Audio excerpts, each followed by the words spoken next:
Hi, I'm Steve Logan. I'm a songwriter and rock musician from South Wales. I'm going to talk today about art and magic. Rick Rubin uses the phrase magic people to describe how artists are often imagined by people who don't consider themselves to be artists. He says he thinks that for most people, artists are magic people who have some special gift. Though he's worked with a wide variety of artists, the Beastie Boys, Neil Young, Johnny Cash, Chili Peppers, Lady Gaga, System of a Down, Kanye West, and many more, Rick himself doesn't share that view of artists.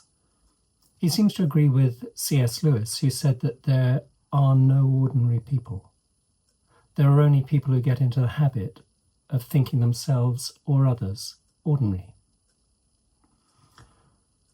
Rubens and Lewis are in good company.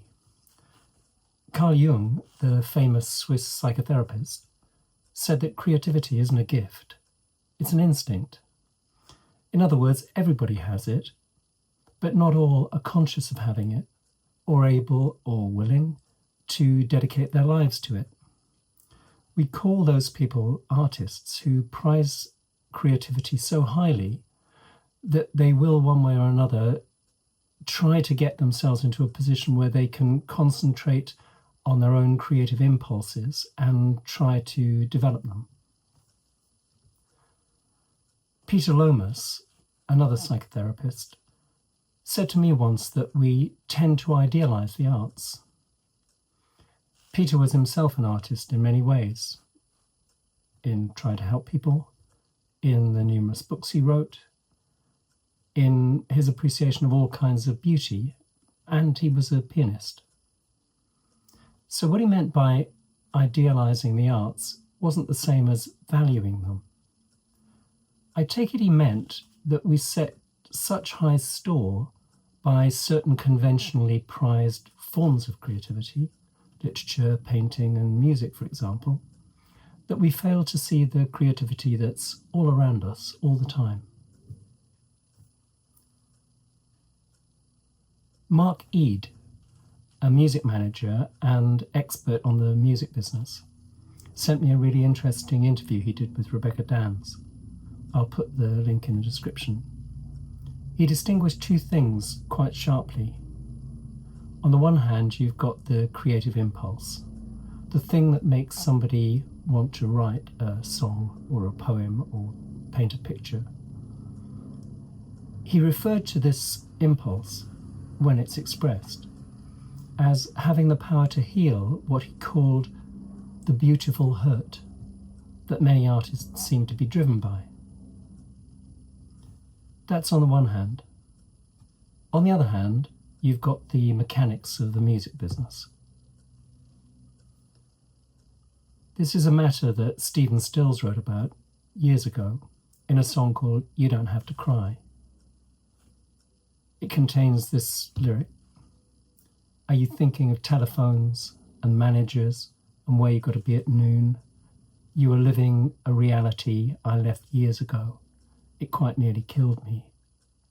In the long run, it'll make you cry, make you crazy, and all before your time. The modern version of that, I expect many musicians will be familiar with. Courses on social media strategy, conventions that provide networking opportunities, paid for playlisting to maximize streams, showcase gigs, trying to get support slots, angling to get signed, Facebook communities in which people share ideas. You could spend a lifetime on the mechanics of music and still not get anywhere much worth going. What's the real problem? Let me take my own case. I've been involved in music all my adult life, though I've done other things to make a living.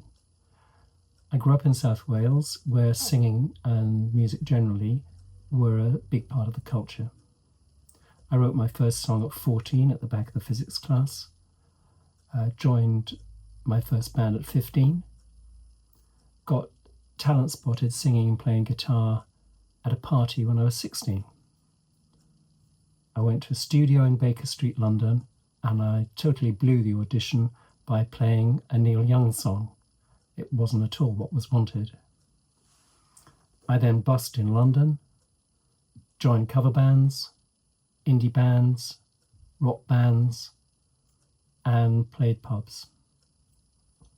I formed and fronted a tribute band to Free and got into clubs, festivals, and small theatres. Eventually, I decided to branch out on my own.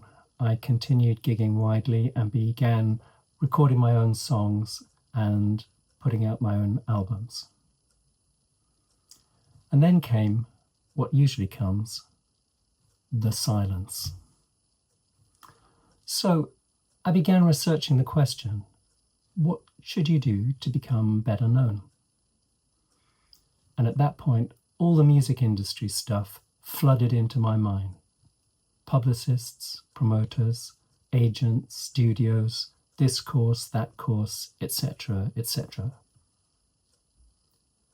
A friend asked me, well, what are you hoping for? I said, modest recognition.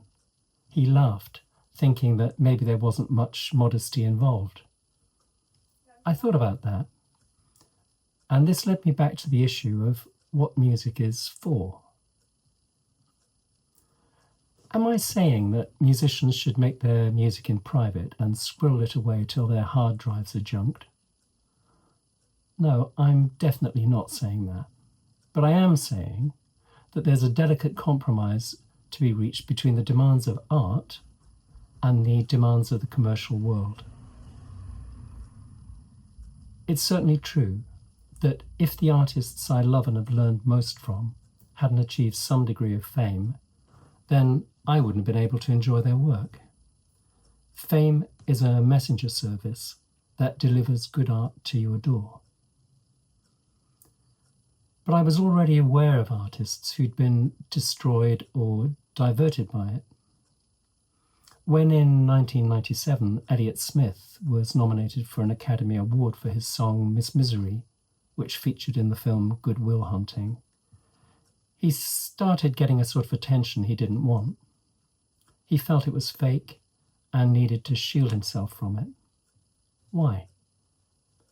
For fear it would damage the purity of his dedication to his art. He said, the audience was a lot of people who didn't come to hear me play. I wouldn't want to live in that world, but it was fun to walk around on the moon for a day. Part of the problem is the desire to make music into a profession. It's like making kindness into a profession, which you can do by being a doctor, a therapist, or even a good detective, say. But there'll be a tension between what the art needs in order to be good and what the profession demands in order to make money. Artists differ in their ability to cope with this. Paul McCartney, by all accounts, is a good businessman. So was Shakespeare. Being an artist and being shrewd about business aren't opposites, but they are in tension.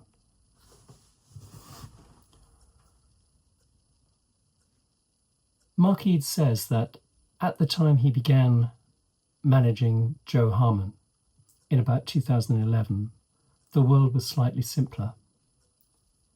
The main thing which hadn't fully happened yet was the digital revolution. One of this was to put out of work many of the so-called gatekeepers, people whose job was to identify what they recognized as talent, which I take to be dedication plus ability of some kind. Many people began playing the system without a prior commitment to the artistry of music. Once there was Facebook, 2006, and Spotify, 2008, achievement became increasingly a numbers game. If your song gets 100,000 streams, it's better than one that gets 100 streams. But is it?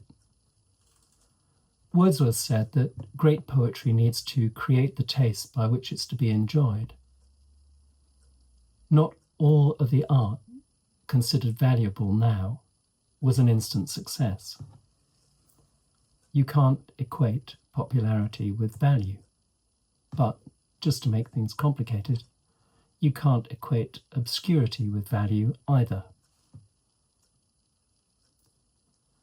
And here we come to the nub of the discussion.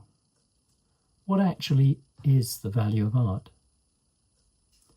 Rick Rubin said in 2023, he'd come to realize that all true art was an offering to God. I think this is true, and also that there's a sense in which it's true even for those who don't believe in a God. Elliott Smith, again, said in 2001, I don't necessarily buy into an officially structured version of spirituality, but I have my own version of it. As do most people, perhaps. The sense of striving towards something which is beyond yourself, from a dogged belief that it matters, seems to be a universal characteristic of art. If you watch a young child drawing, singing to themselves, or digging a hole in sand, all primitive forms of creativity, what you see is absorption in making something. As yet, there may be no conscious purpose, just a drive.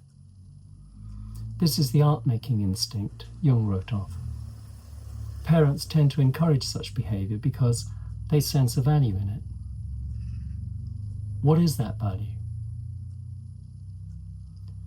Keats, in May 1819, wrote Ode on a Grecian Urn. Ostensibly, it's about looking at the images painted on the side of a Greek burial urn. Actually, though, it's a meditation on the value of art. It ends with the speaker addressing the urn. When old age shall this generation waste, thou shalt remain in midst of other woe than ours, a friend to man, to whom thou sayest, beauty is truth, truth, beauty. That is all ye know on earth, and all ye need to know. I suppose that many people would, if asked to say what art was for, say something about beauty. Obviously, beauty is an infinitely varied thing. It tends to be genre-specific and genre-transcending at the same time. A song by Laura Marling might be beautiful in one way. A song by the Manic Street Preachers, Neil Young, Led Zeppelin, Bob Dylan, Bob Dylan, The Clash, Kanye West, Bring Me the Horizon, Pantera, Soundgarden, Tool, Frank Zappa, Bill Callahan, Stephen Wilson, The War on Drugs, Dinosaur Jr., Johnny Marr, Nick Cave, PJ Harvey, name whoever's been most meaningful to you. A song by any of them might be beautiful in quite another way, and so on, endlessly. But what is this thing I'm calling beauty?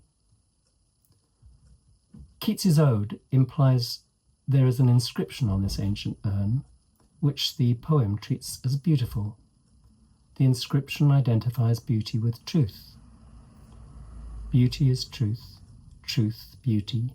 That is all ye know on earth, and all you need to know. Isn't it the case that we find things beautiful because we perceive in them a kind of truthfulness? Truthfulness, in my view, is the quality something has which puts us in touch with the good, the things we value most in life. Love, notice that we call the best forms of it true love, loyalty, honesty, harmony, as in the features of a face or a landscape, integrity, a form of goodwill, and compassion.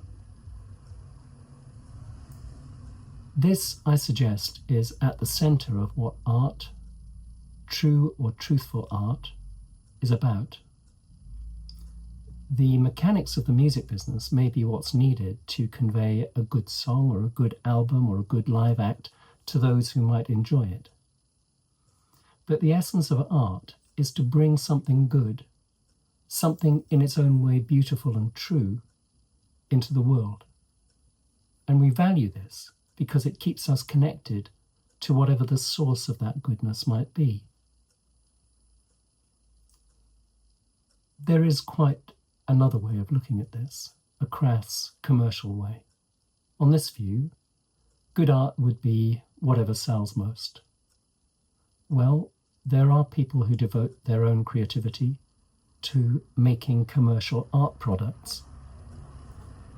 Such music may not be devoid of good entirely, but being good in the sense of being truly beautiful may be pretty far from its aim. And such art is itself often pretty far from the innocence of a young child drawing, singing to itself, or digging a hole in the sand.